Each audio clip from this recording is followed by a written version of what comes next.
Hello, hello, everyone.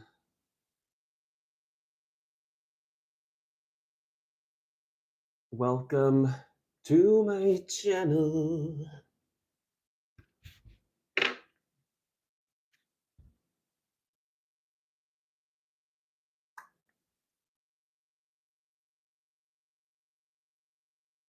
Hello, is it working?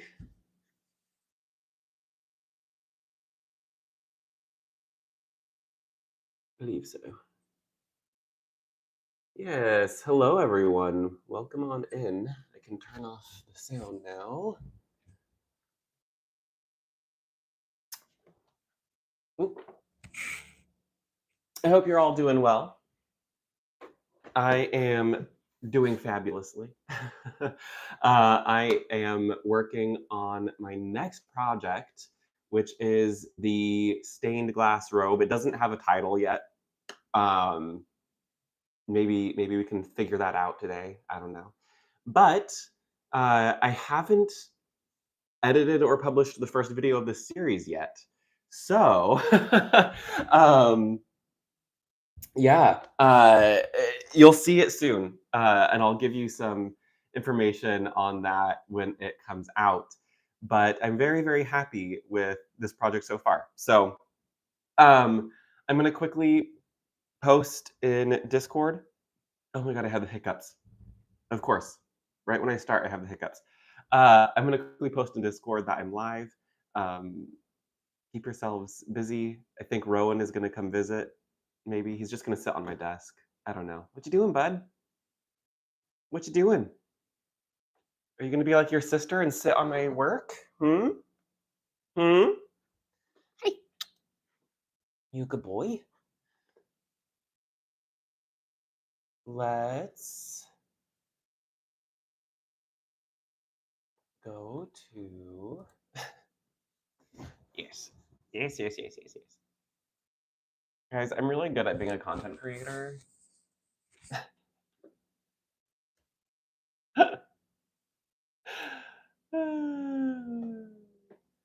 And now Rowan has laid on my arm as I do this.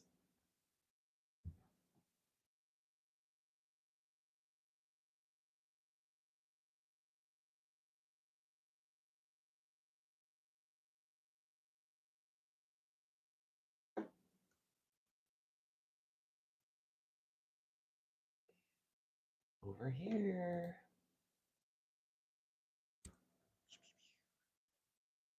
Ugh. This baby right here. Oh, what? Now you want to get down after laying on me? There you go, bud.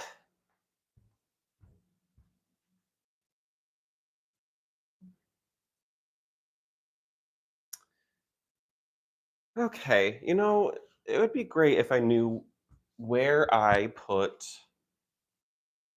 the sample I made.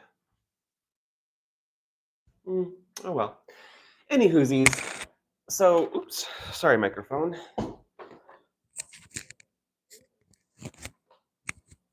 So, the plan for today, what I'm working on is the very first of the panels of the skirt portion of this robe. So, let me give you some background. I am making a sheer like house robe.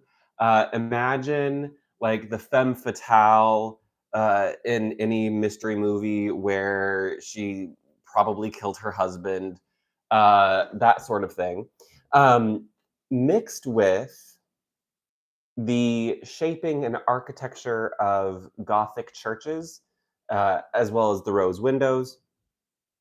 In addition, I'm also using inspiration of Tiffany glass lampshades, especially the ones that have like the dragonflies on them. I think they're really beautiful. I've been obsessed with them since I was pretty young. So yeah, I'm hoping to achieve that. So what I have right now is pinned to some blocking mats. I have my piece of organza. It's sheer organza, black. And what I'm doing is I am trying to stitch along the lines. They've all gotten kind of wibbly wobbly, um, which is kind of annoying, but it doesn't have to be perfect. So let me see if I can do this. So this is the pattern piece underneath the organza with the motif that's going to be on the bottom. What I'm doing is taking some gold thread. This is just some Tencel thread that I used in previous projects. I am doing a running stitch along all of the lines because all this shifts around. This organza is, a fairly lightweight woven fabric, so it shifts. And by putting in these guidelines, these stitch lines, I'm giving myself like basically some insurance that I'm not going to completely flub everything up when I start doing the stained glass effect. The stained glass is, I will show you.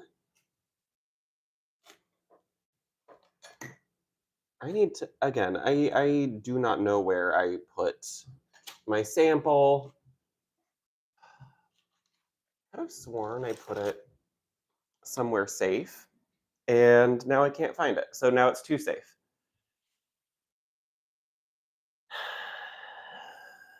Where did I put it? Guys, I'm so organized.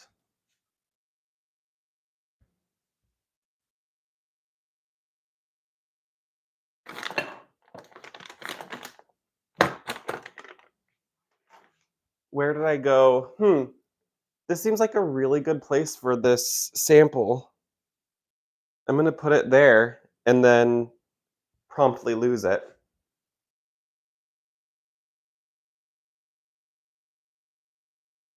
¿Dónde están my beautiful sample? That actually turned out really well. No sé.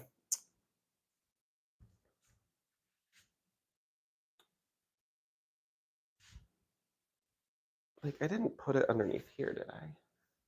This is a thrilling stream, I'm sure. This portion in particular, where you can't see anything that I'm working on.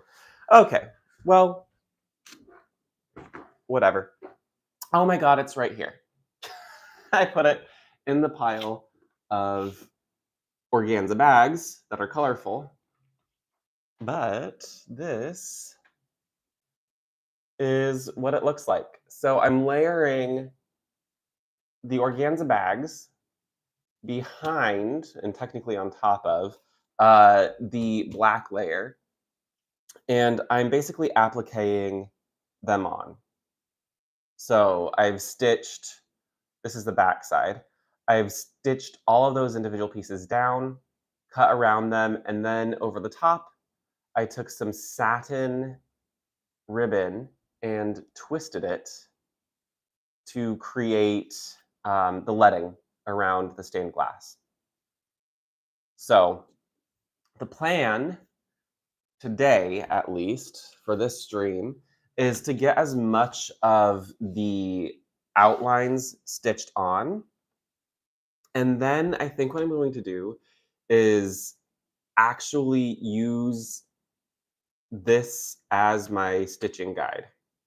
I was going to use an embroidery hoop, but unfortunately, because the organza is so sheer, the edges, oh, can you even see that? Kind of. The edges get all wonky when it's put under tension like that. And I'm trying to be super gentle. Super, super, super, super, super gentle.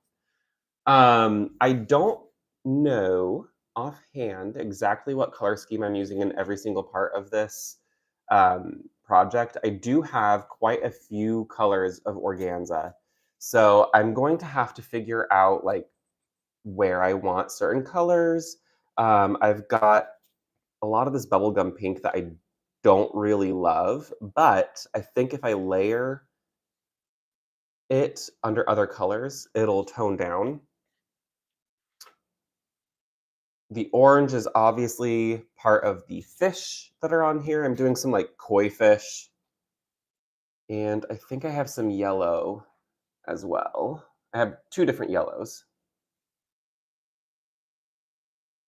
So I've got this like apricot yellow, or maybe not apricot yellow. What would you call that? Goldenrod. That's really pretty. And then this really bright yellow.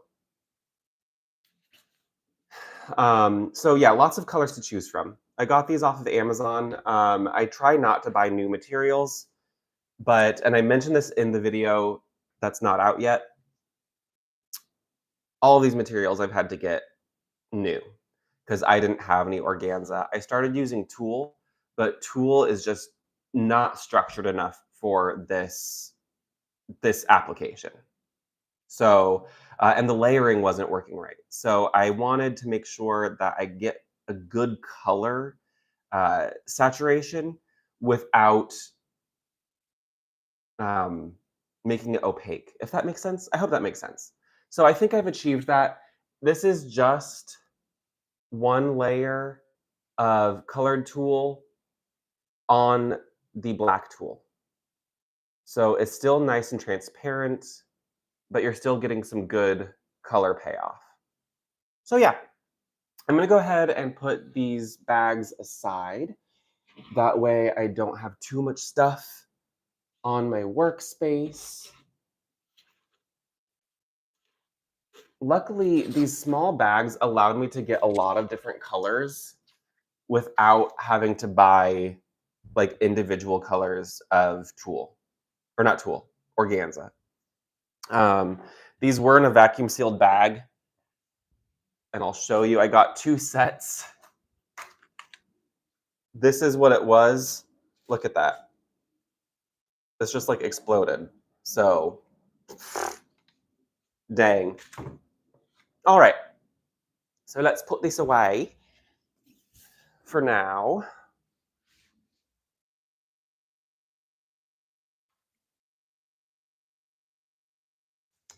Where? We're going to set them on my loom. Okay. Man, you're getting a chaos stream today. Okay, so all I am doing here is I just have a needle and my tencel thread in gold, cutting the length of it.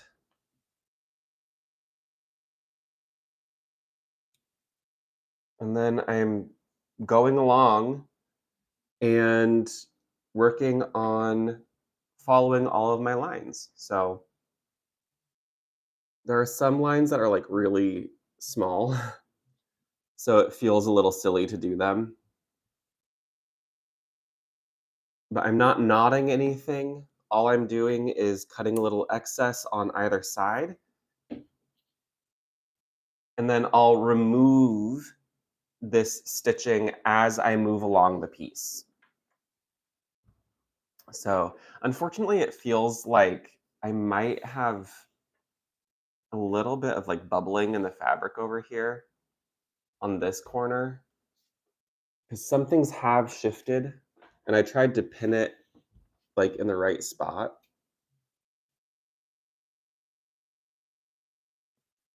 And I think I fixed it, but yikes. Okay. So let's continue this.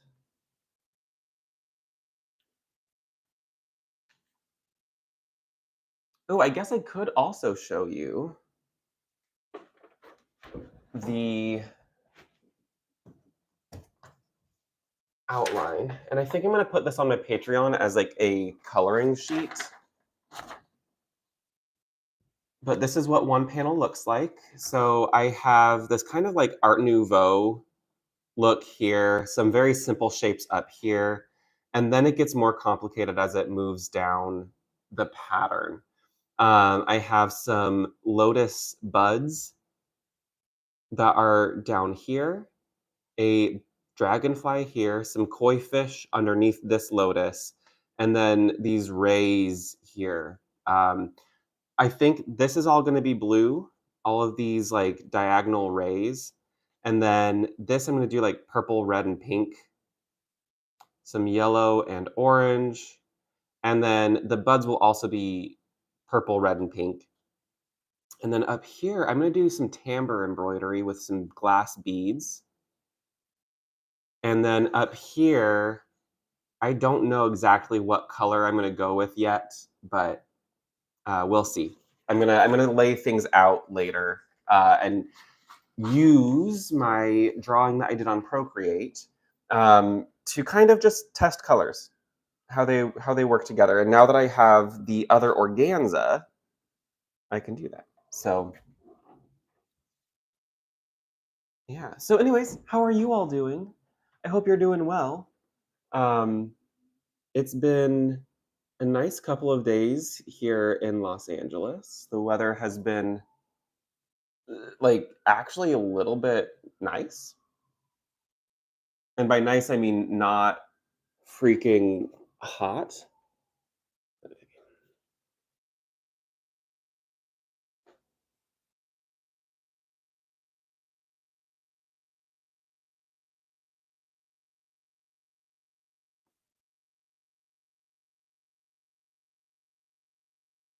I'm trying my best not to mess with the organza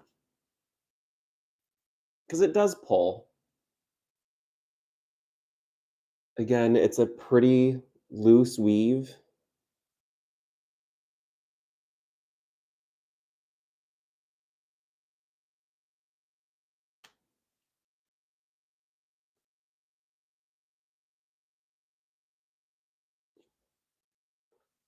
And the big thing is I'm trying not to get any puckering. If you pull tight with this process, it will pucker and then it'll look bad. So we're not doing that. I am pinning the edges just to kind of keep some tension on the fabric. Again, this doesn't have to be perfect, but I would like it to be close enough.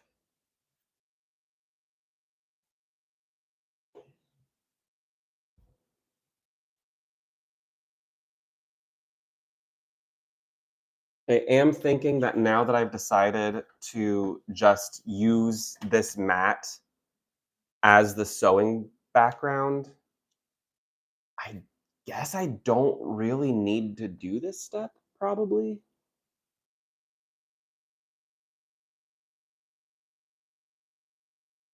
Yeah, I don't know. It might give me some extra help.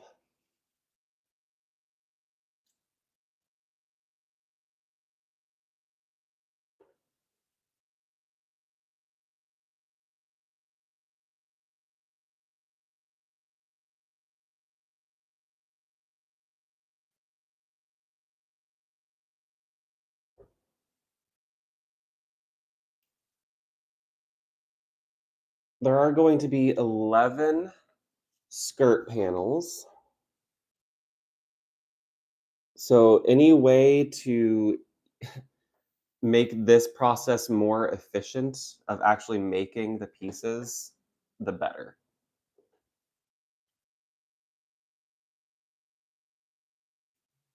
So skipping this step would actually be pretty great.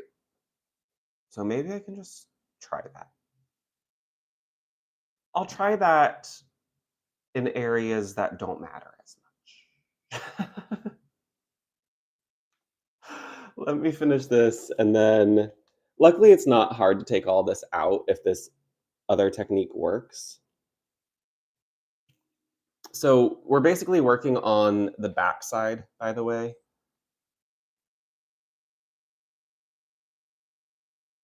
because the outside of the garment will just be the black tulle and the leading. The back side or the wrong side is going to be where the colorful tulle is. Because I want that black tulle to kind of create an even layer so it homogenizes everything. Okay.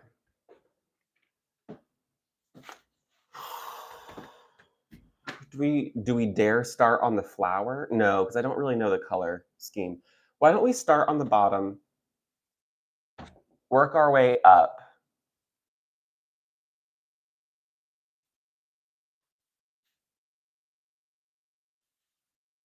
Yeah, I might need to break out my ironing board though, because I need to flatten the organza before I put it on this organza. So bear with me, y'all.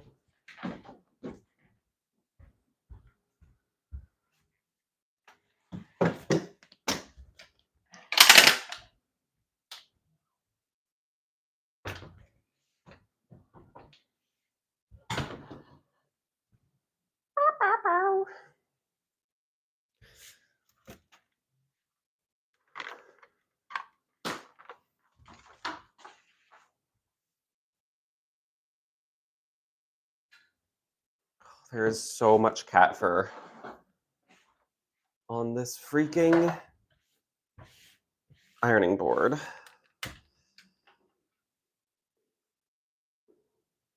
Thank you, my sweet baby angels, for contributing.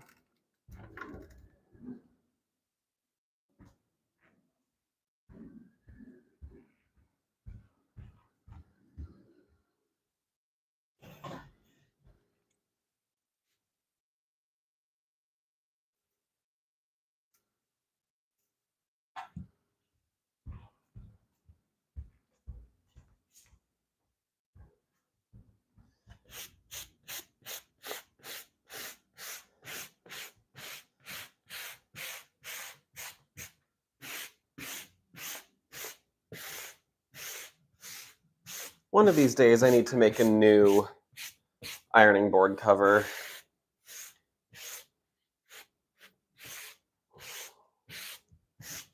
And maybe get like a towel or something to put underneath it as well, like a little pad.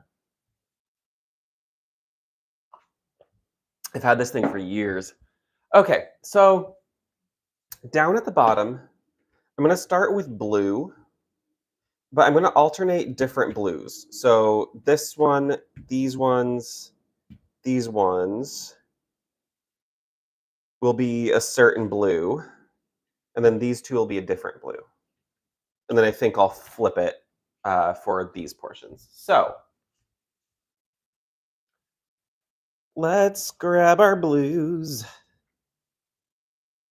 We've got kind of like a bright blue. Oop.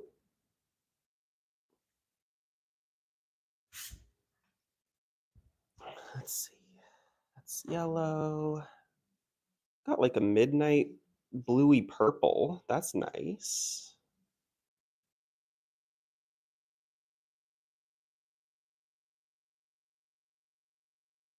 Got black. Got purple. Okay. So yeah, this is like a navy blue. And then we have more of a cobalt or a primary blue.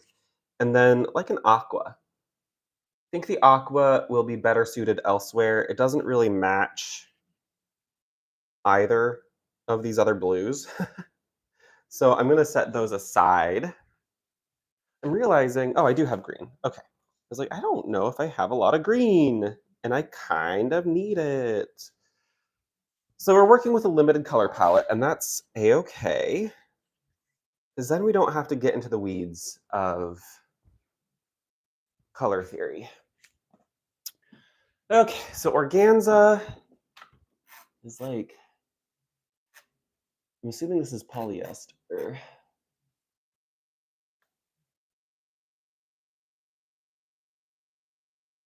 And all I've been doing is taking the bags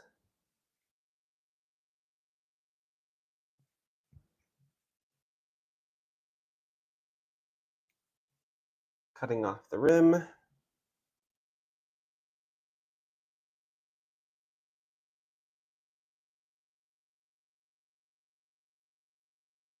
Cutting any of the sewn up seams.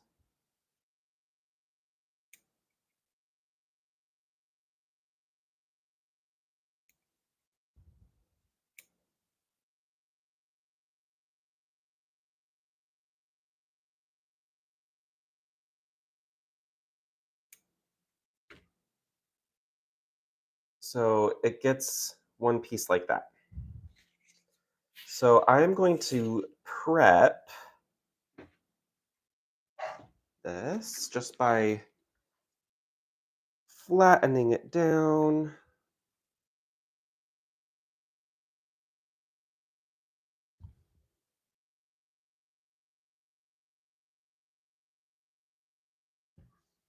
Cool.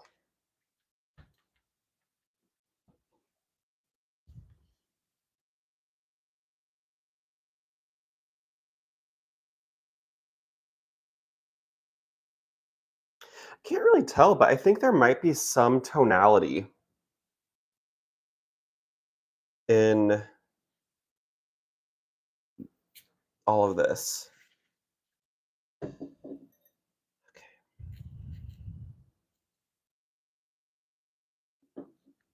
So I'm just going to pin this as flat as possible.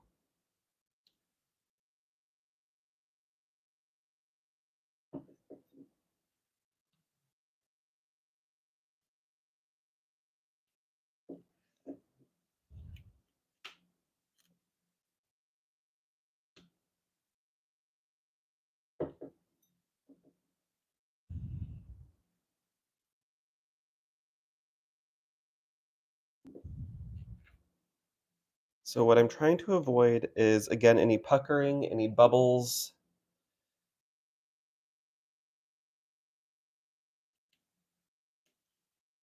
Some of that is going to be fine, but the more of that that I can remove at this stage,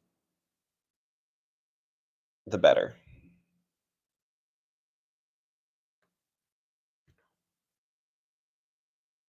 So I'm going to show you real quick. So you can see I've just pinned this chunk of fabric down. And what I am going to do is just trim it a little bit. That way I don't have a whole bunch of excess. And then I'm going to stitch it down.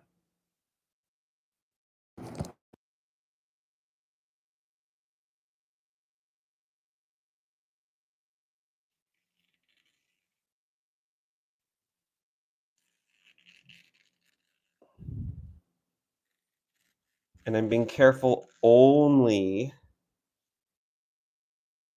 to get this blue layer in my scissors. I do not want to cut into the fabric below. And I'm going to keep all of these because I do have some small sections that I might want it.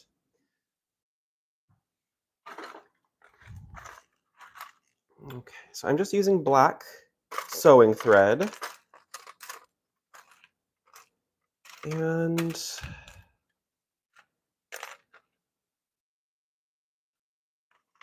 I think I am going to use my curved needle since I'm dealing with a flat surface here. Using a flat needle, I'm going to like fuss with the fabric too much, I think.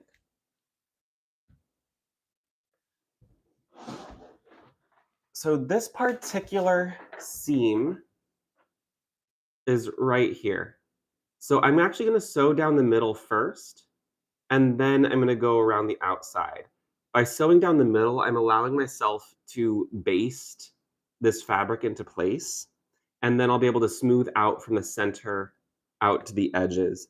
All I'm doing is like not necessarily a running stitch, like a back stitch or a stem stitch, a nice secure sewing stitch, double threaded, because I'm going to tell you another cool technique that I'm using. which is a knotless join. So you take a length of your thread that you obviously cannot see, uh,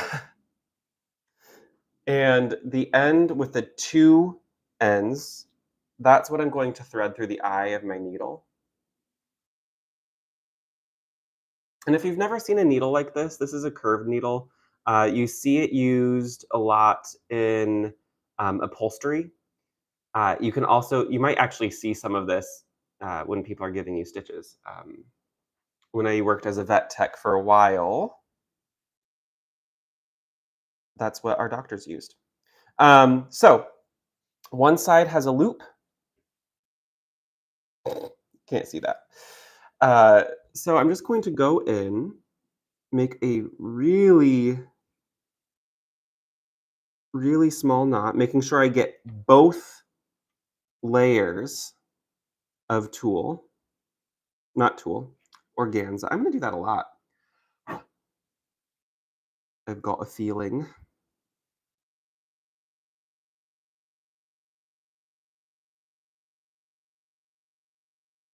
And I've created a little knot. You can see it tug on the fabric there.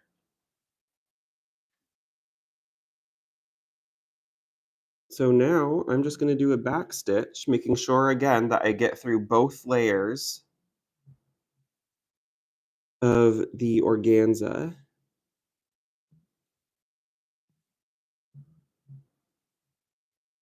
Oh, and this is so much easier with a curved needle. I was working on the sampler with a straight needle in an embroidery hoop. And let me tell you, it was kind of frustrating sometimes. So I'm not pulling tight. This is not meant to be like a structural stitch. We're essentially just basting this in place.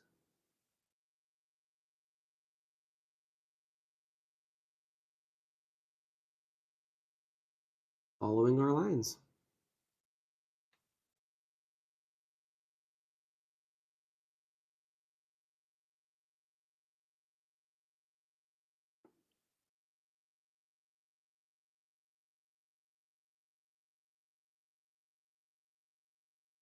Where I can, I am trying to match the grain of the two layers. But in some of these larger sections, I think I'm going to have to lay it out, like basically cattywampus or 45 degrees.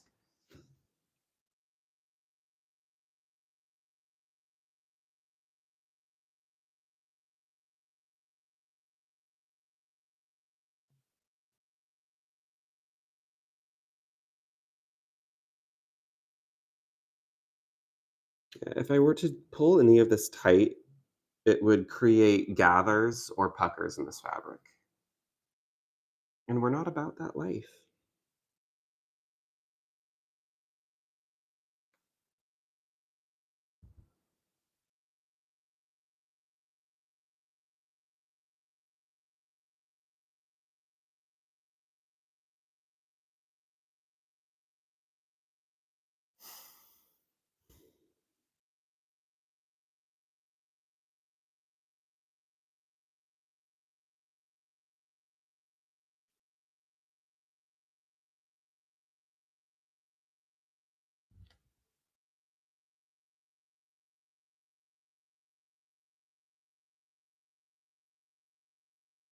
I'm also doing my best not to manipulate the fabric too much because that's how things shift and move.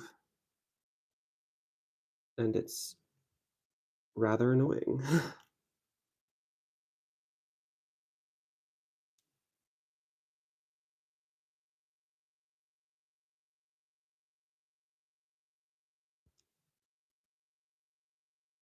My stitches are about 1/8 of an inch long, sometimes a little bit more.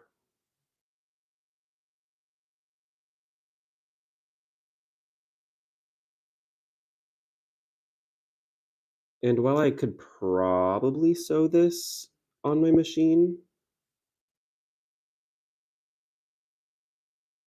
I couldn't do that with the paper backing without having to get like multiple paper backings.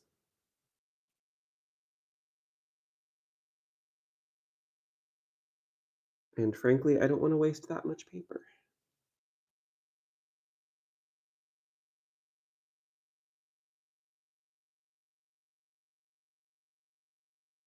I am half tempted to kind of laminate the front of this with some packing tape. That way it stays more durable because I'm going to have to do this 10 more times after I do this panel. So,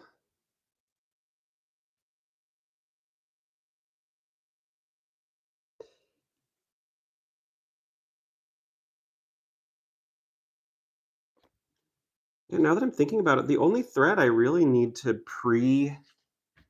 like go through the pattern on is the outside piece because that gives me my guideline for when I serge the edges off. So I'm going to go ahead and remove these interior pieces, I think.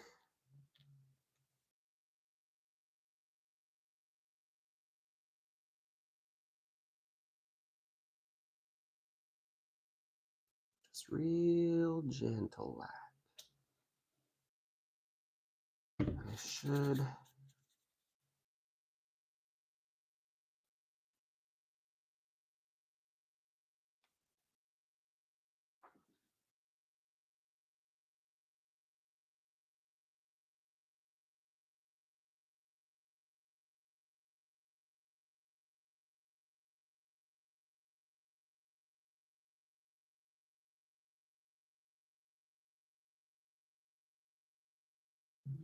Okay. I did some of these a little too well. So never mind. We're just gonna focus down here. And then as we get up towards the top here, then I'll figure that out. The life and times of an ADHD brain while crafting.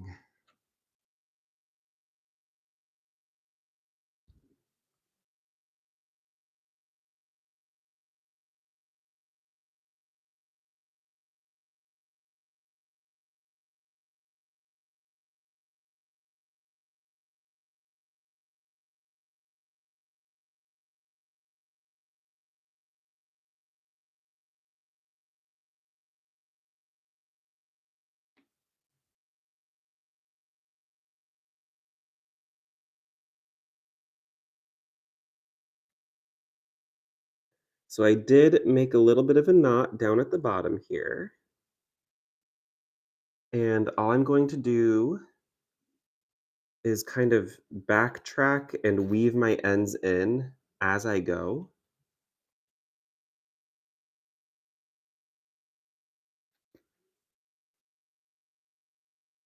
Because I am not going to spend 40 hours later weaving in all of the ends because I was too lazy to do it now.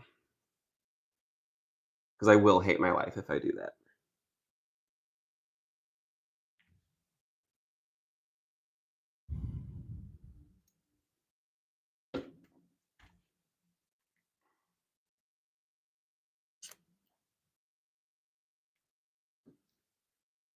So now that I have that center done, I'm just kind of massaging the fabric out towards from the middle to the edge and repinning.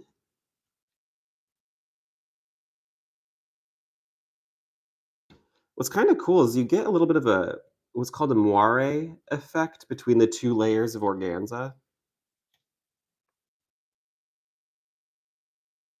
Kind of cool.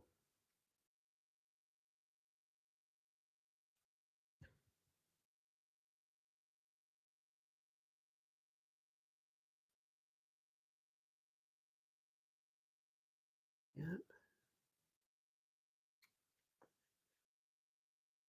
perfect.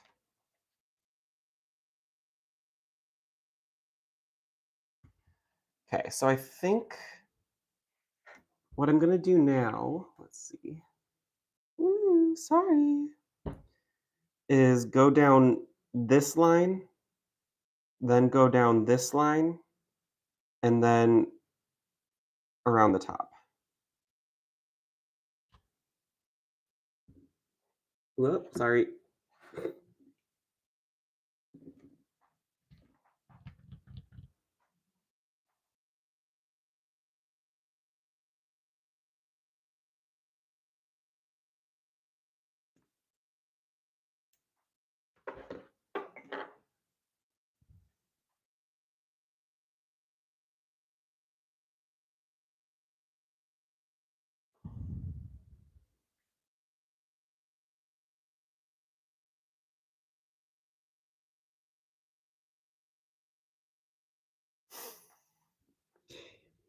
Actually, I guess I could start here and go down.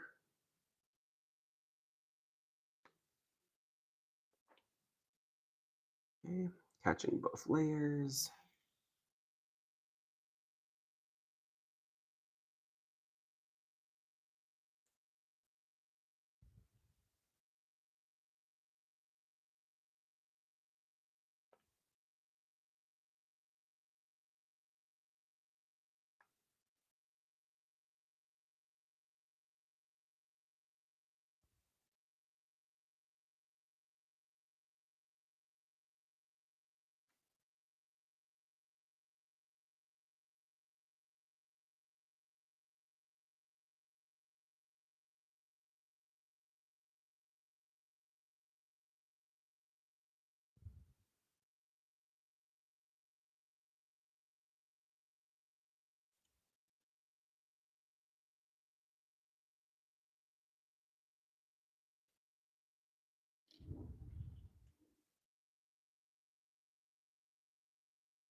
Hey, howdy, my friend. It is a lotus, technically, but very, very similar. Very, very similar shape.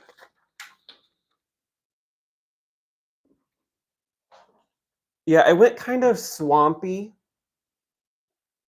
with this, with like creatures that you would find um in a wetland.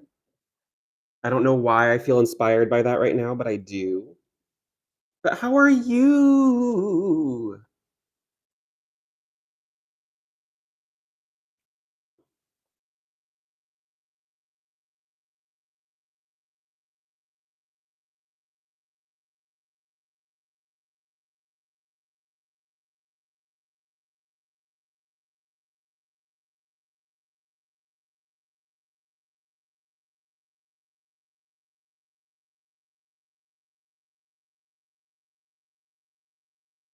Yes, got to do the day job. I know I don't actually work today, or at least not at my day job, but um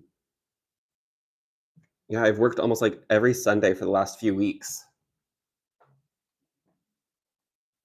Ah, Keep getting caught on the pins, but I can't take them out.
Yeah, the thing to remember is these stitches are just here to hold the colorful tool in place. Because when we do the leading, we're going to go back over these lines and like tack those down as well, which should further secure everything. One thing I did notice in my sample is I got a little too close with my scissors here. You can't really see it, of course. Um, my finger is in a pocket right now between the black layer and the red layer. Um, you can kind of see it better when it's in the shade. So if you cut too close, it'll fray and pull out. So I need to figure out something a little bit better. Um, what I might do is fold over the edges and whip stitch them down and then trim. I don't know. Right now, I'm just getting color down, doing my best.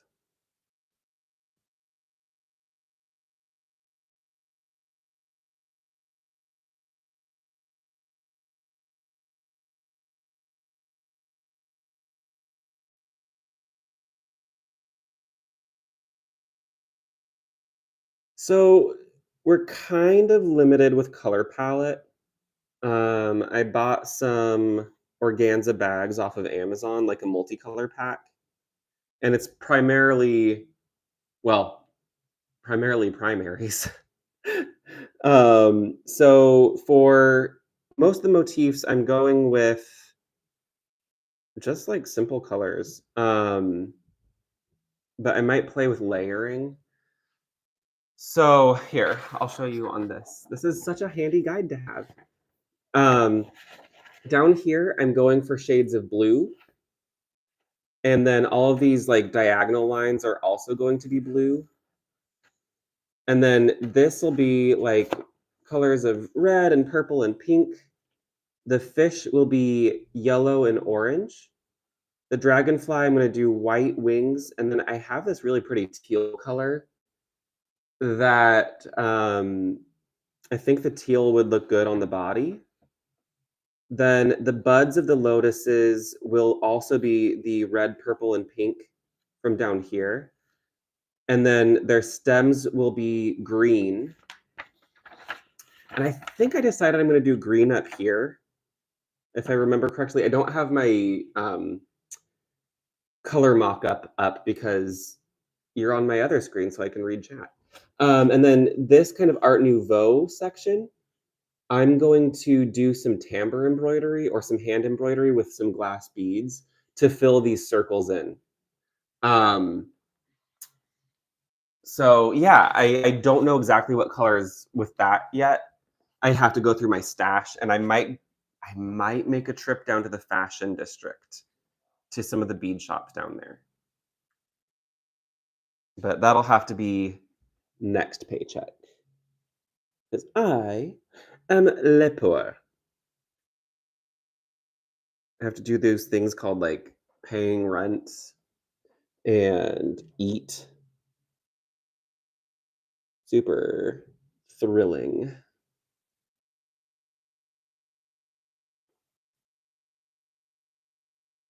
Yeah, luckily this tool and the not tool, oh my god, every single time.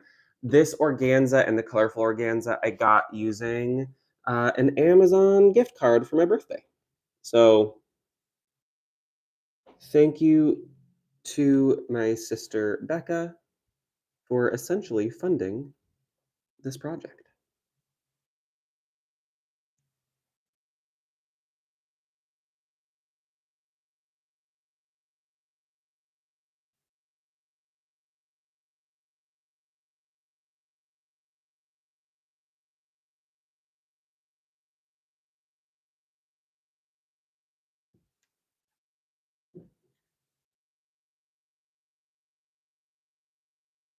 Originally, I was just going to use flat ribbon, but because it's flat, it doesn't like to go on curves very much. So by twisting it, I was able to get some really nice dimension. Like it sticks out from the fabric like letting wood on a true stained glass window. Um yeah, and it also follows curves. So I'm really excited. Look at that. Ooh. Ooh. The bodice portion of this robe slash cloak I haven't patterned yet. I know I probably should, um, but I haven't yet. Yeah, the texture is gonna be really nice, especially when the beads get added. Ooh! But yeah, I think I'm gonna do kind of like um, a mock corset for part of the top, and then really like billowy sleeves. And that I might use my black tulle. I have a ton of black tulle.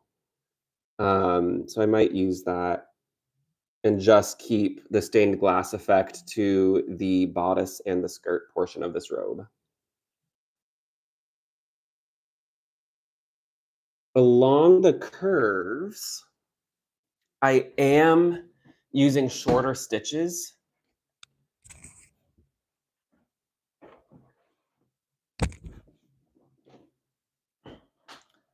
just to make sure that I get the right angle.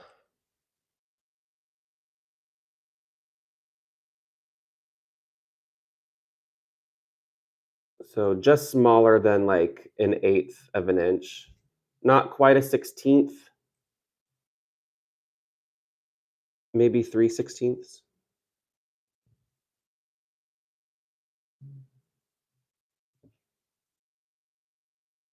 Exactly. I mean, I'll get there.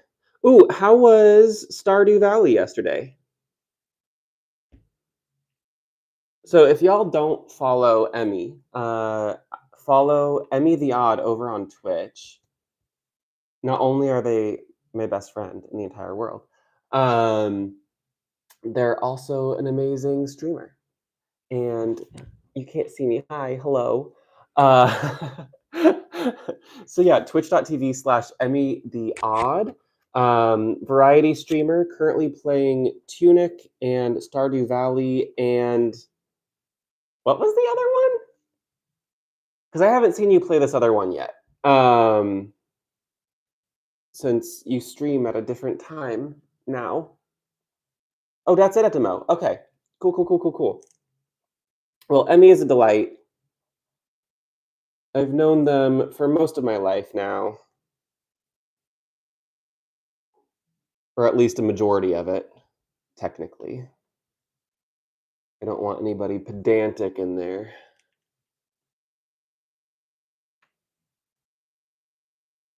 Like, was it really most of your life?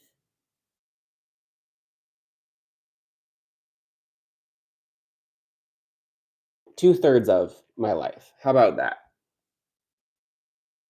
Oh, right, you did play some Cuphead. I remember. I remember watching you do that the other day. It was Cuphead. Yeah, have fun. Big love. Big love, Emmy. Have a good day at work. Please.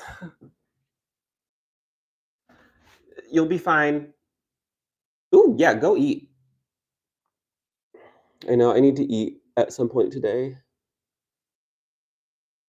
That's the problem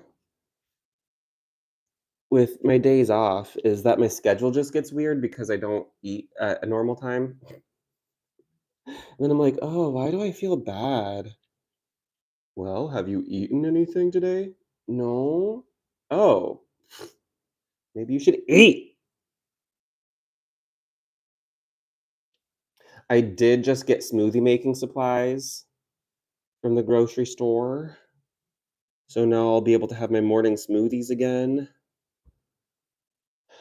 'Cause I'm realizing I'm using Factor, which is a meal prep program, or meal service, I guess. I really like it. The food is really good. It's about the same as groceries, maybe a little bit more, but these days, honestly, not that much more. But I've been getting basically 2 square meals a day from them, lunch and dinner. Their breakfast options aren't great, at least not for my lifestyle. Um, they have, like, those sous vide egg bites and stuff like that, but that's not my jam. So yeah, the food is really good. However, they don't really have a lot of snack items or breakfast items, so I do have to get that from the grocery store. Luckily, that's not too expensive. But I like to have a little smoothie because it helps me build my calories in a way that's not me just eating 5 eggs every morning, which I used to do when I was strength training. But damn, did I get burnt out on eggs.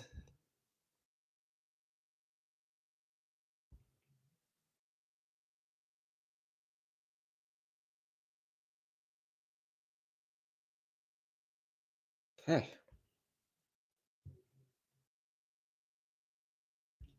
This isn't too bad.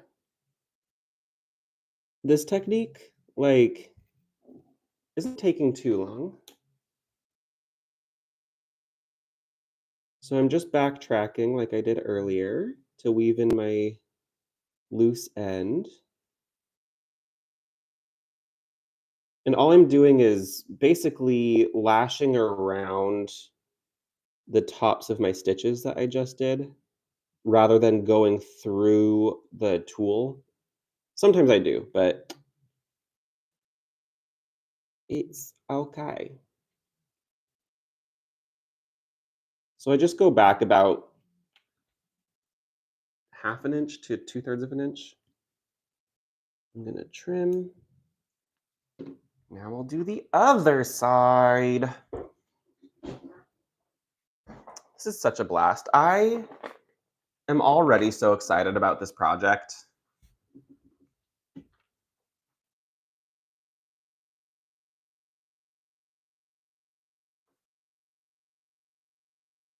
The Vipers and the Ivy project was fun, um, but it involved like bajillion different techniques. This one is pretty simple, like as far as technique goes. I'm doing this transparent applique for one. I'm gonna remove this piece. Yeah, so I'm doing this transparent applique. That's one technique. The rolled satin ribbon sneeze. Mm, um,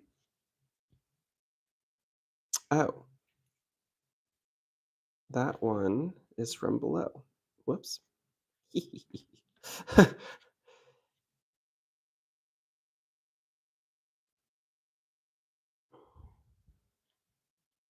I see what I've done here. Sorry, pardon the train of thought.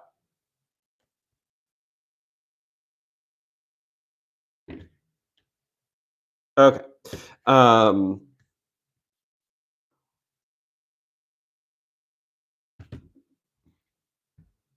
so yeah, so the transparent applique, the rolled satin letting, and timbre embroidery. And that's basically the three techniques that I'm using in this project.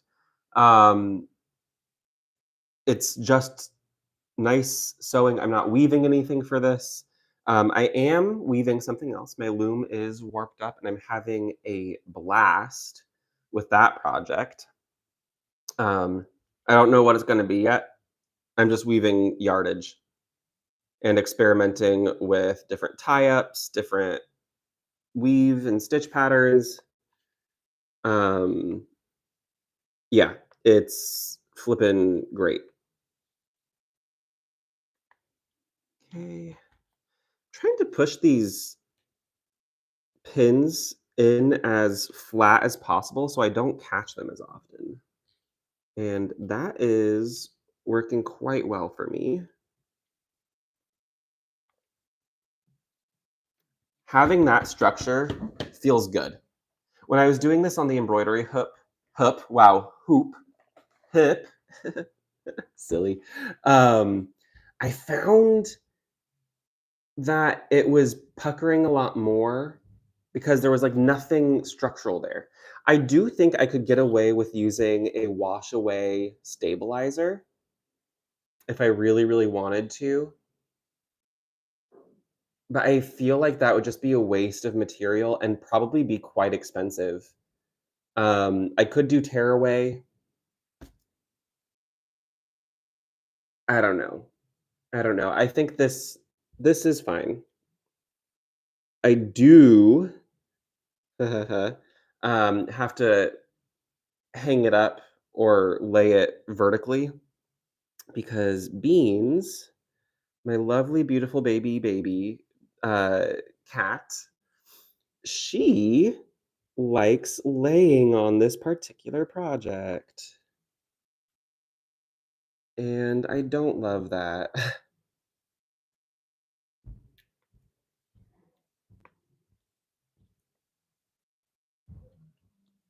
Because if it's not her claws causing issues, it's going to be her fur causing issues, getting all up in this sheer organza, which organza is kind of a magnet for fur. So I don't love that, but I do love the effect.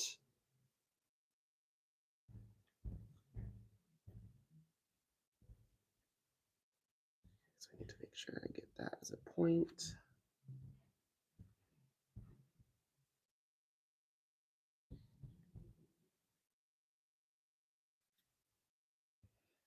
And let's just go over that one more time.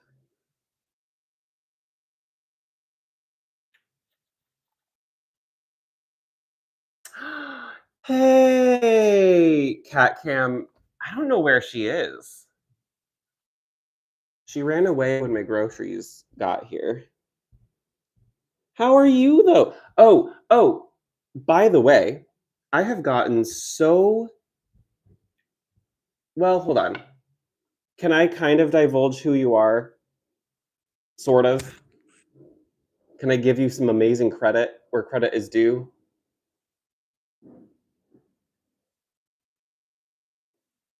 It's not like I can dox you, but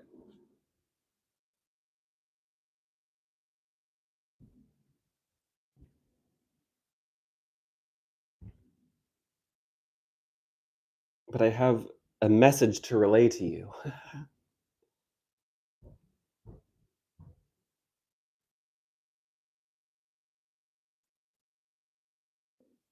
I could find my cat.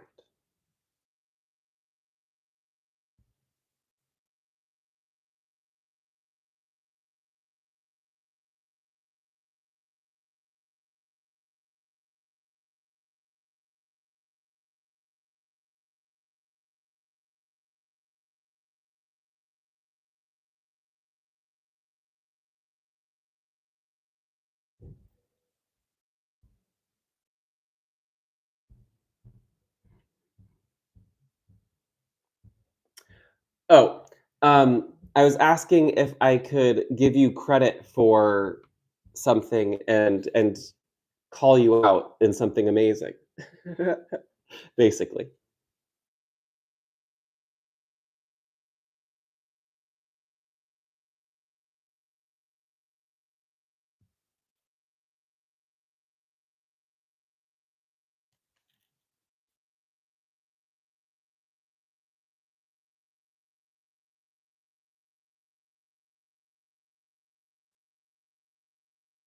This is scary, but sure. Okay, so, how do you even pronounce your username? Is it just like girls or like six girls? Anyways, they are the lovely artist behind my magician tattoo and uh freaking talented tattoo artist and artist in general. But I have gotten so many, so many compliments on it. Like above all my other tattoos recently. Like they love it. So good job. I still love it. It's my baby.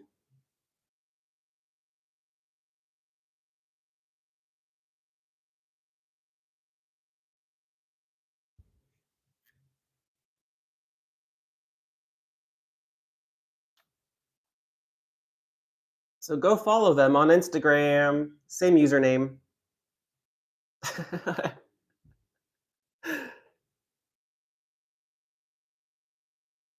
I will boost my friends. I will do it.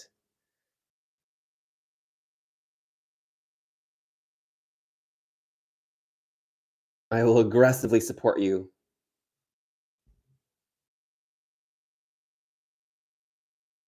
Sorry, not sorry.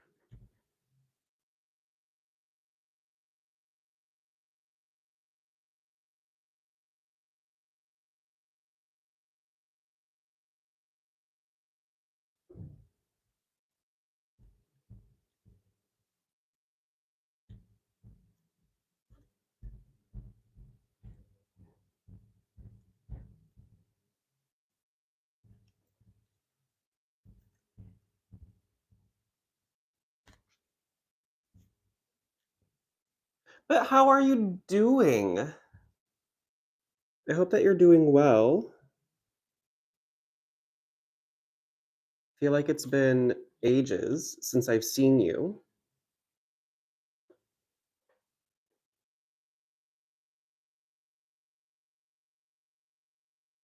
Thank you for stopping by in this impromptu Sunday afternoon stream.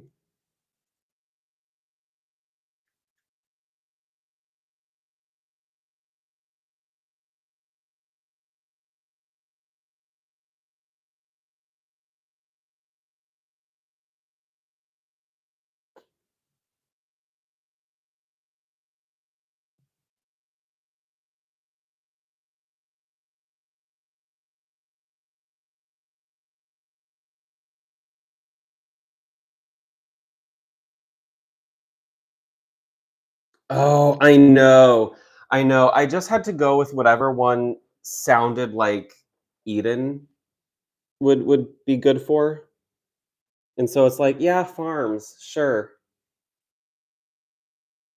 He used to be a little bit of a farm boy, kinda. He's a druid. He can purify shit.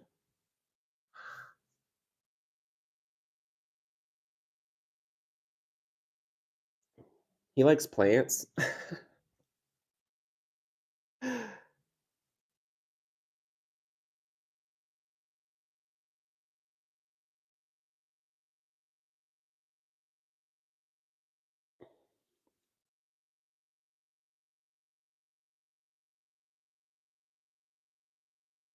Let's see if I can get that boy to level 8 in the next couple of sessions.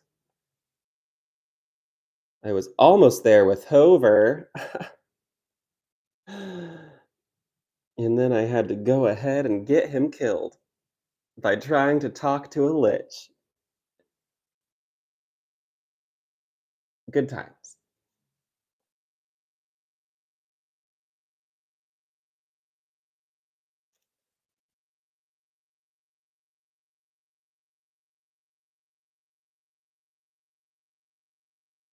Yeah, rest in peace.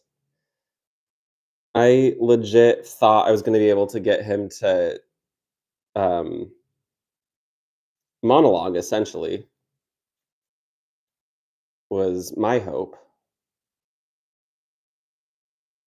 But no, he said, "Actually, die."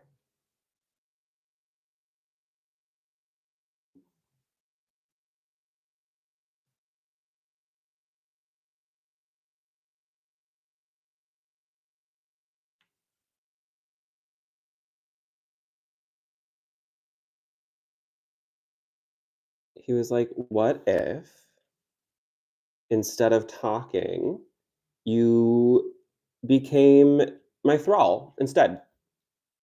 Yeah, sound good?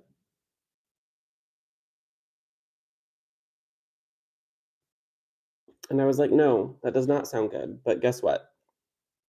You don't really get a say when you have 3 hit points and you walk into a situation with a lich."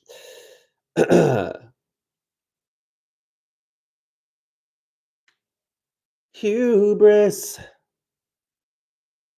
Yeah, talk about okay. He was like, "Yeah, everyone who dies here is my children.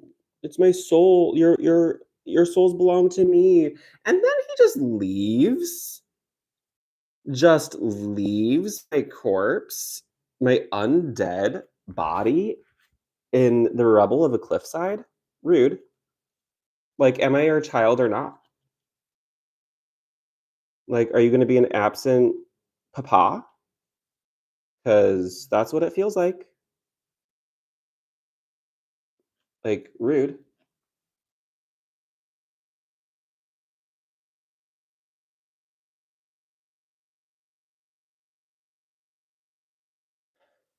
Ah! Hi, Mads. How are you? Yeah, we're talking about the recent death of my character. Second death of my character. Final death of my character.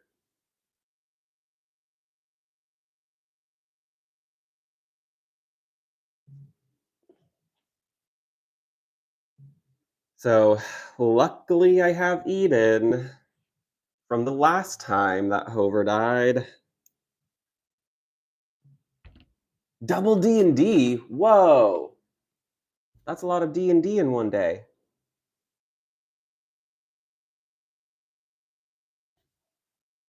I mean, it's awesome, but dang. Okay, this next section I don't need as much, so I'll do a half of an arm's length. I am gonna serge the edges of each panel. So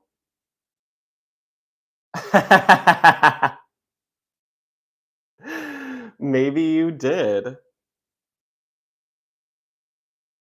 No, I love playing Eden is the thing. Like he's such a joy to play. I'm just sad that Hover died. Like it does feel like a fitting end for him. Like I'm not gonna lie, I'm not mad about that part of it. And things happen the way they happen. You know, this game is it's a survival game. There's nothing to go around that, and, like, you could die, and you probably will die.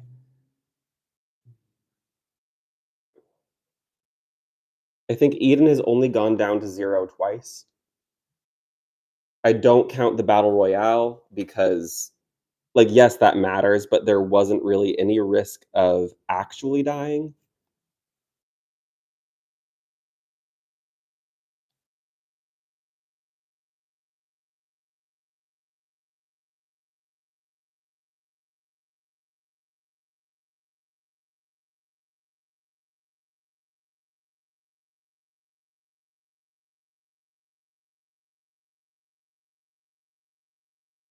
So it wasn't your fault.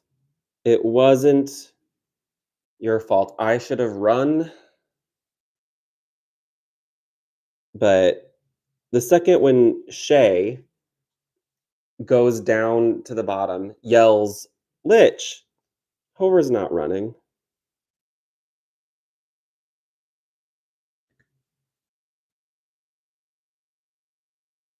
And of course, the last thing that Hover saw was Shay's dead body because she got power word killed. Luckily, she got brought back. She got revivified. But whew, that was an intense session because I don't think any of us were expecting a lich to show up.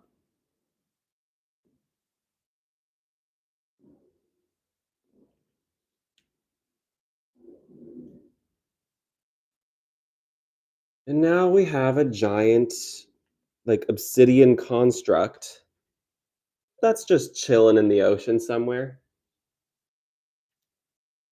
ready to pounce.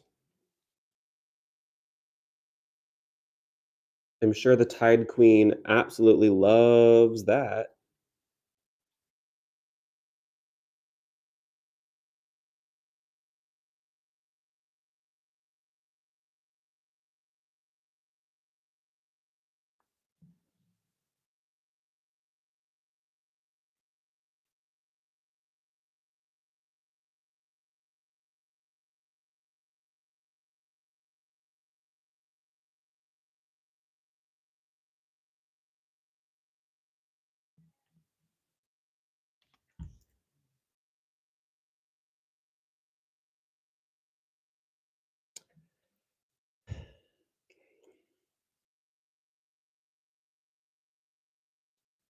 Whoopsies. I guess I'll capture that down by weaving in the ends going this direction.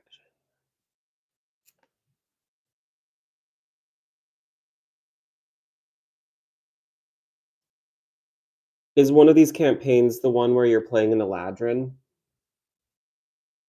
Mads?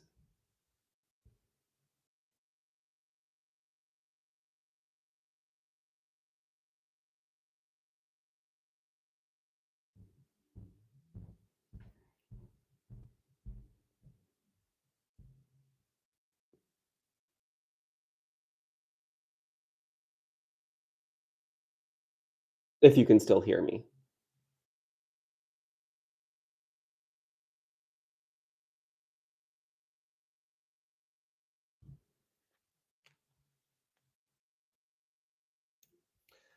Okay.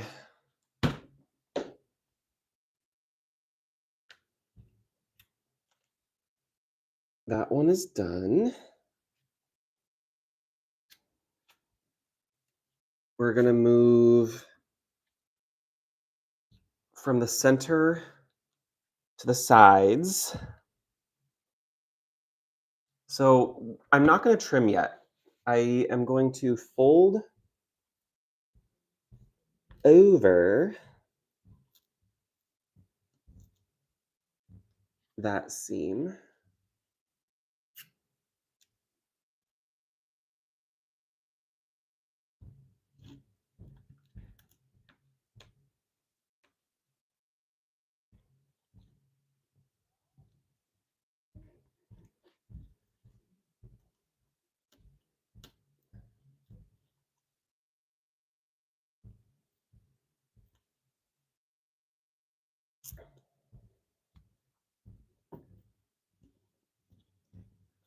And now let's wake up that.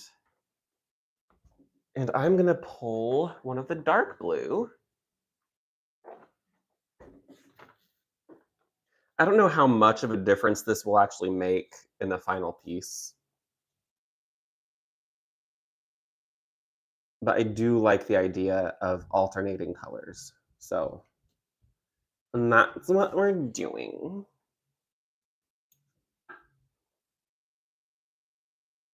Also, please forgive the voice. I have been super congested all week. Like, not ill,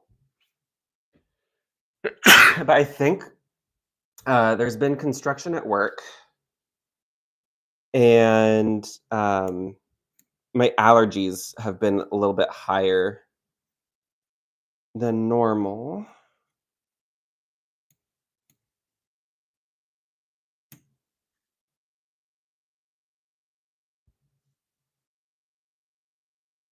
But yeah, I've been really nasally. Meh, meh, meh. So I feel like my speaking voice has been weirder than normal.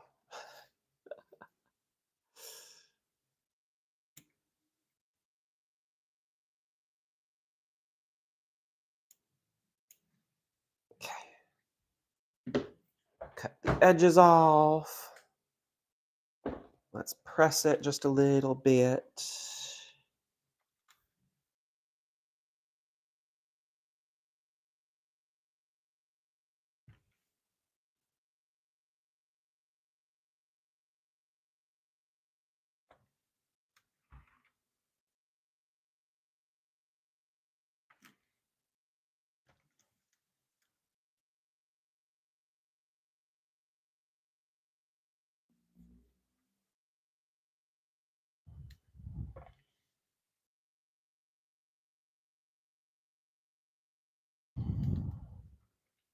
Okay, good enough. Okay, so let's line the green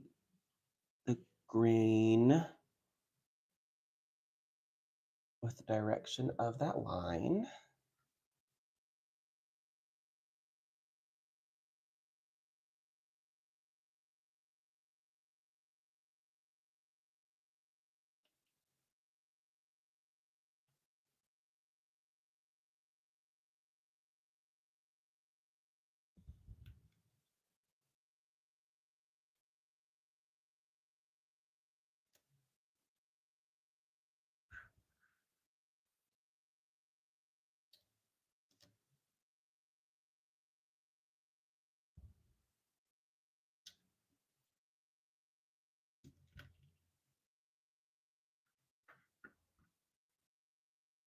All right, so I think I'm gonna do the same thing. Start down the center line and then go down each side.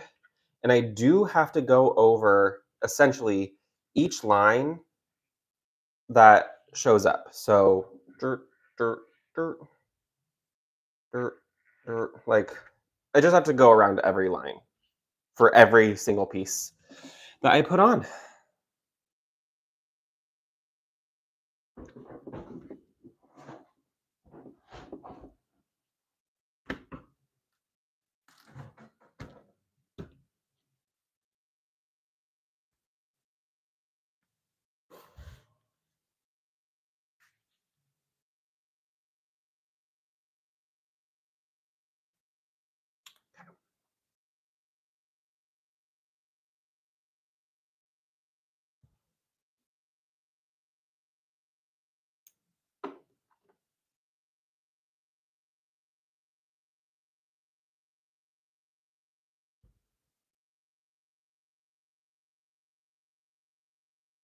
This feels like coloring, but it's just like coloring with fabric.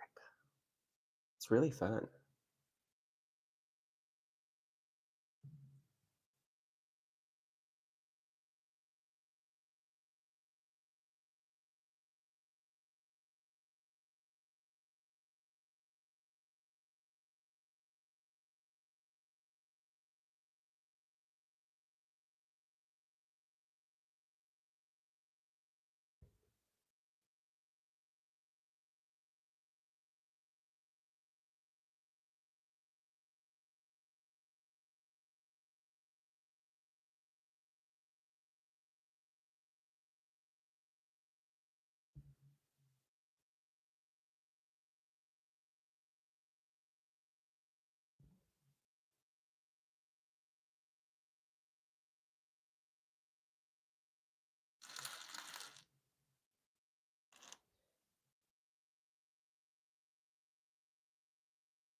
That stitch is too big.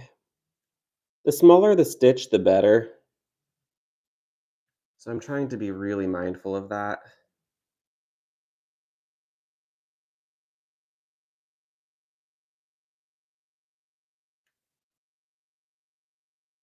I'm also trying to be mindful of actually sewing straight.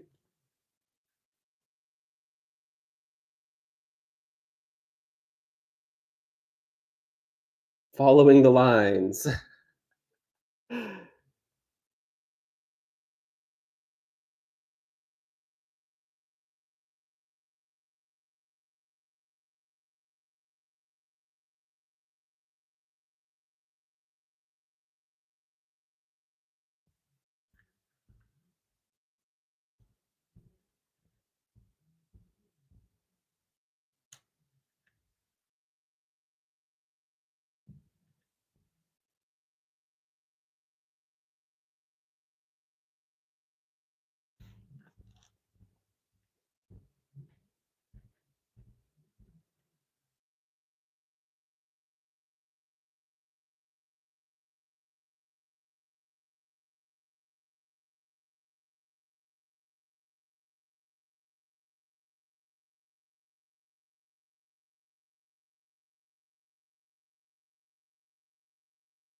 So the only place that I'm nodding, and I know I've said this before, is at the end of a line, basically.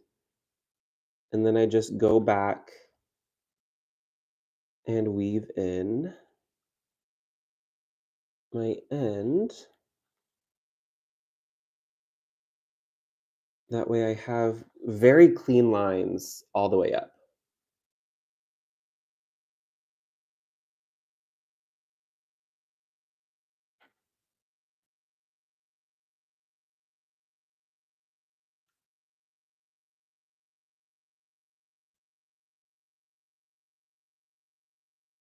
If I do this well, I might be able to make this robe reversible.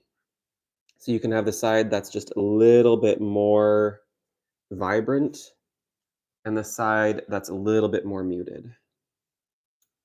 I should really start calling this a cloak because it's more of a cloak than a robe. but it does have sleeves, and cloaks don't usually have sleeves. A hooded robe? I don't know. I'm just making shit up, guys.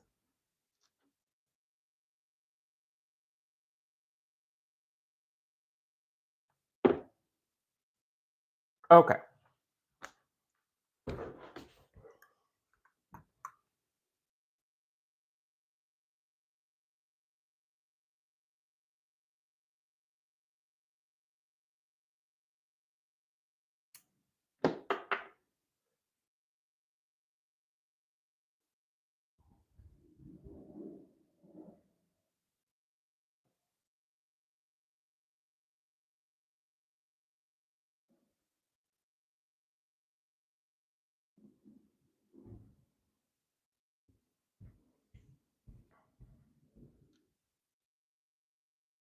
Start here in the center again.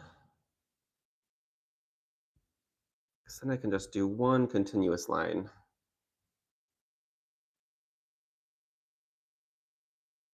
Even though it's a little awkward to do it that direction.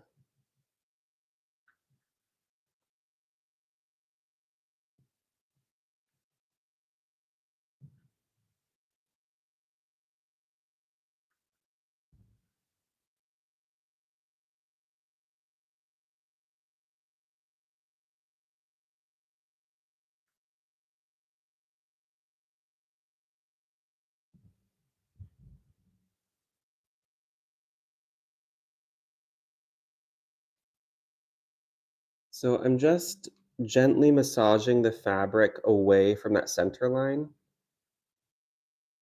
That way I know that I'm getting a nice flat join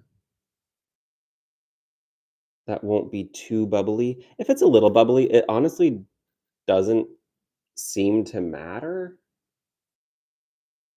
but I want this to look as professional as possible.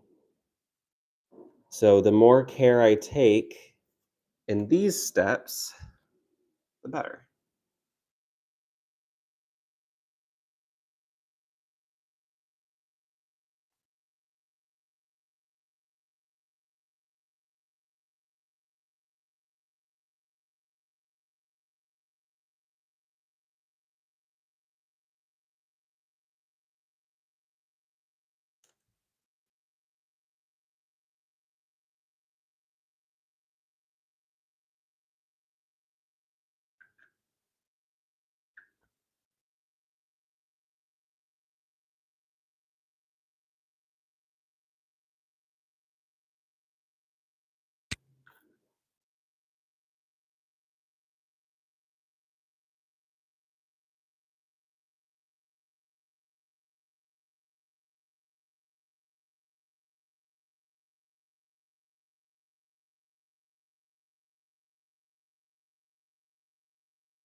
Okay, so as I'm getting closer to the line I already stitched with the other blue, I want to get as close to that line as possible.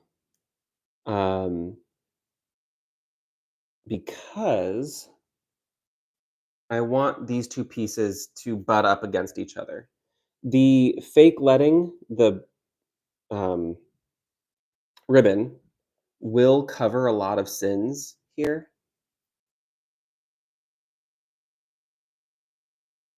but in general, I just think it'll look better if they're right next to each other.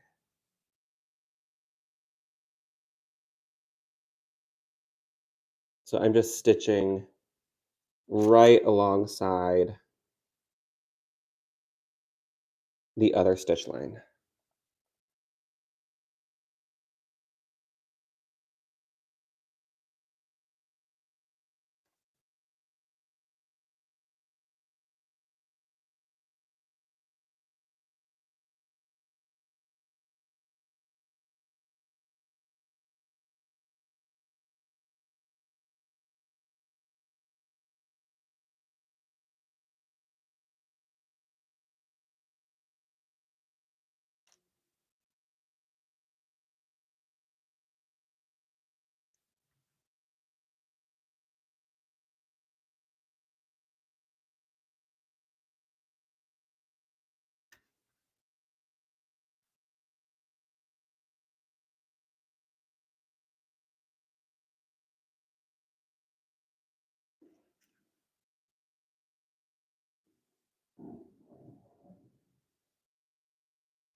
I'm not gonna lie, when I finish this project, I'm gonna be such a menace. Like, I'm never gonna take it off.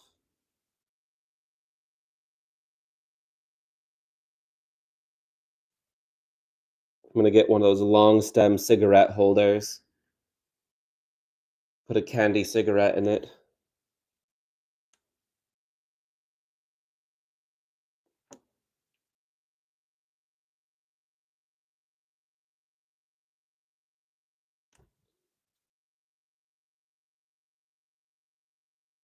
Yeah, the thing to note is that most of these lines are gonna be double stitched.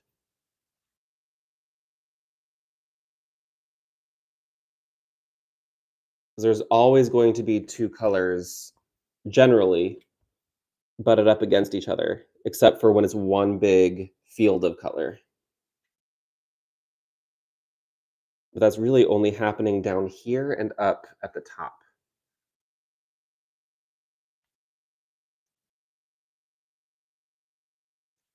Okay, time to get into smaller stitches again.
Okay.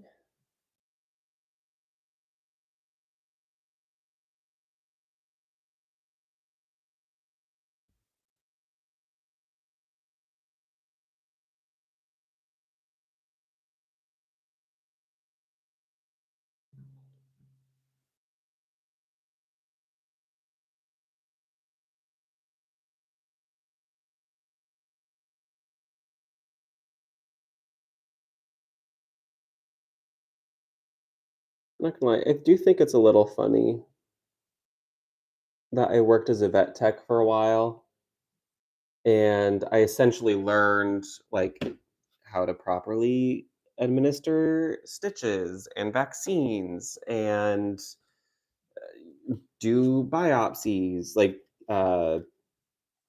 on tumor aspirations, like, stuff like that. But now in my mind, I'm like, "Man, I'd make some really decorative stitches in a zombie apocalypse." Like, if people ever got stitched up by me, I'd be like, "Okay, do you want stem stitch? Do you want blanket stitch?" Like, it would be a thing where people could be like, "Oh my god, this terrifying, gruesome hellscape is actually kind of pretty because Ben gave me stitches." And I'd be like, "Yeah, I know."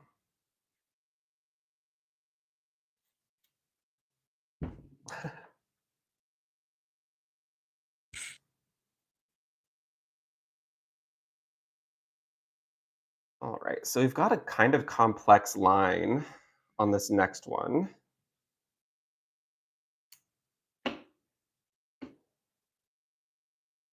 but that's okay. This is giving me great experience and easing my way into some of the smaller areas where there's a lot more detail. Um, the places that I'm most nervous about are actually up in where the stems are because they're really thin. Everything else I'm like pretty good with. The center portion of the lotus, if you see it there, uh, I'm going to do some beading there. So that won't be applique. That's going to be beading on top of everything.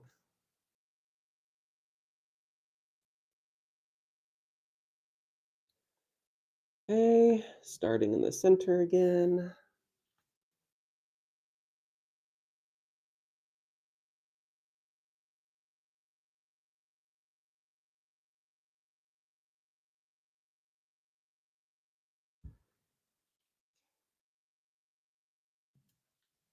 So doing the thing where I smooth it all out.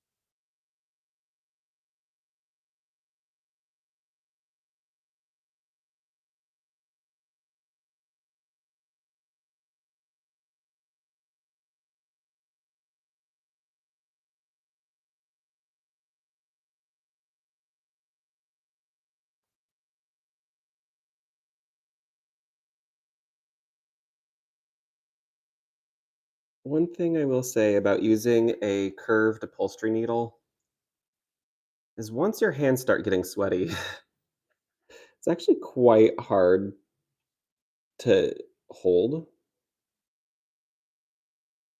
It just kind of wants to slip around. But that was probably TMI. God forbid I have sweaty hands, I suppose.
So I'm just double stitching on these corners to get a really nice sharp edge.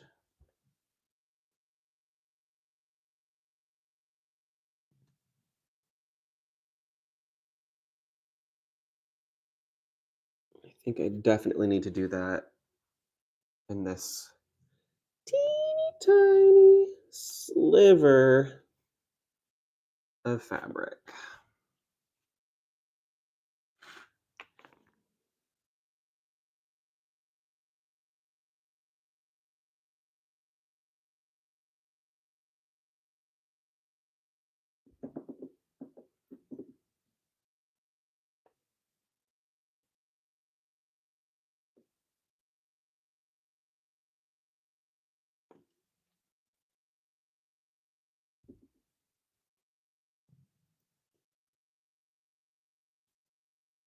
Okay,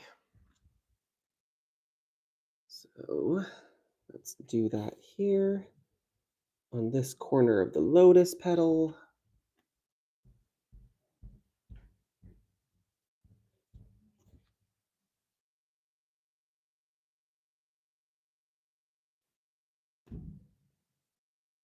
Itty bitty little stitches.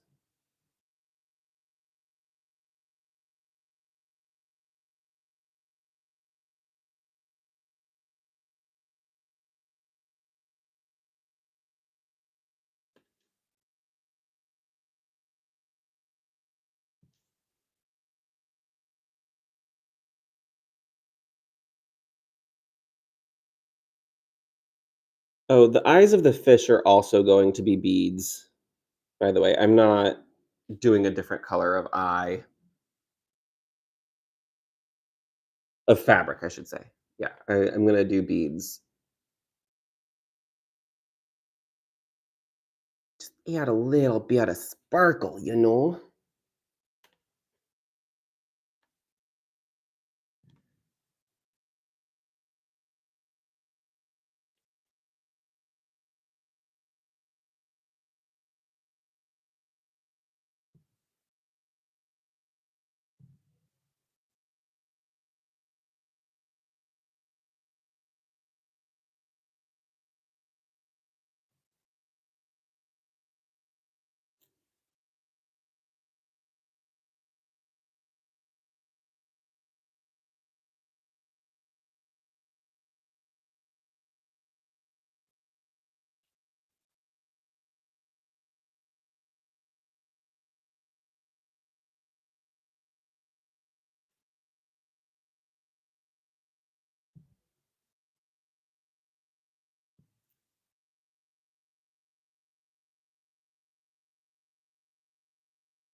My estimate is it's gonna take me like 15 hours per panel, probably. I have not been timing myself today.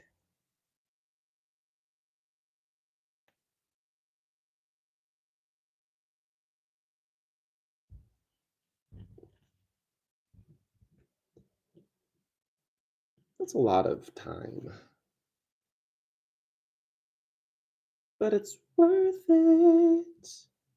This piece is gonna be amazing.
I don't think I'm gonna have enough thread to finish this edge.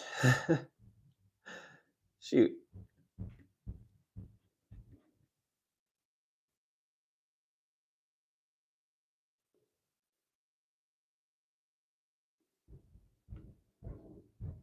So let's bind off and then I'll start a new one. I made my leg go to sleep. And now it's tingling just a little bit.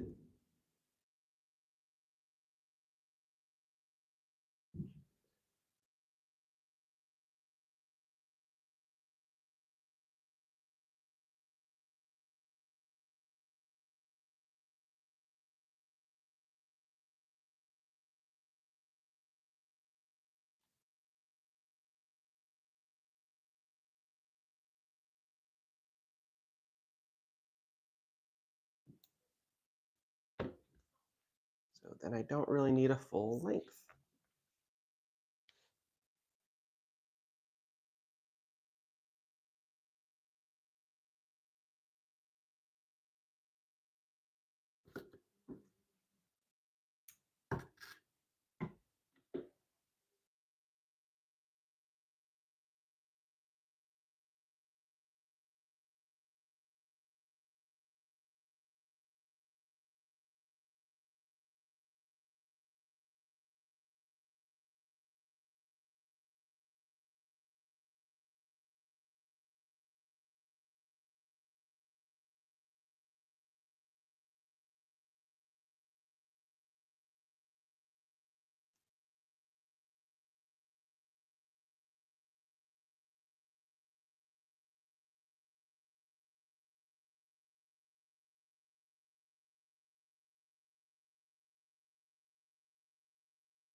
How's the ASMR for you guys on this one?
Okay.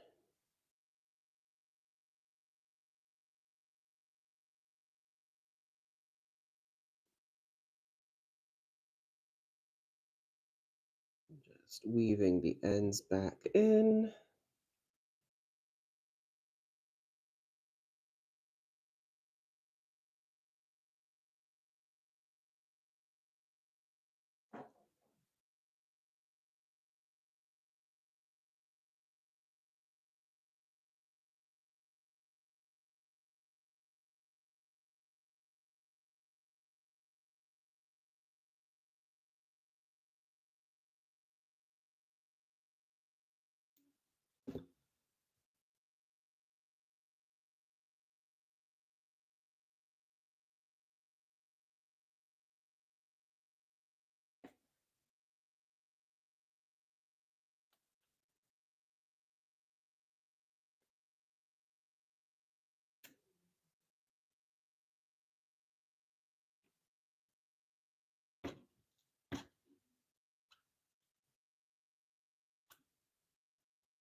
Oh, just pulled the head off of that.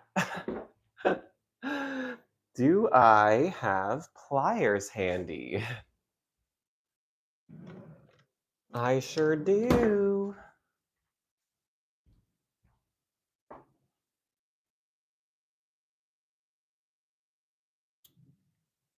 Because that will be problematic otherwise.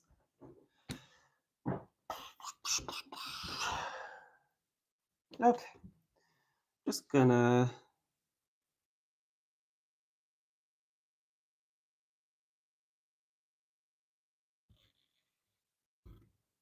cut that piece off.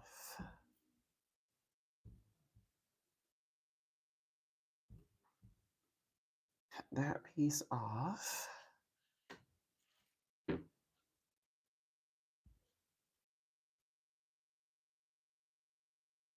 Fold this side down.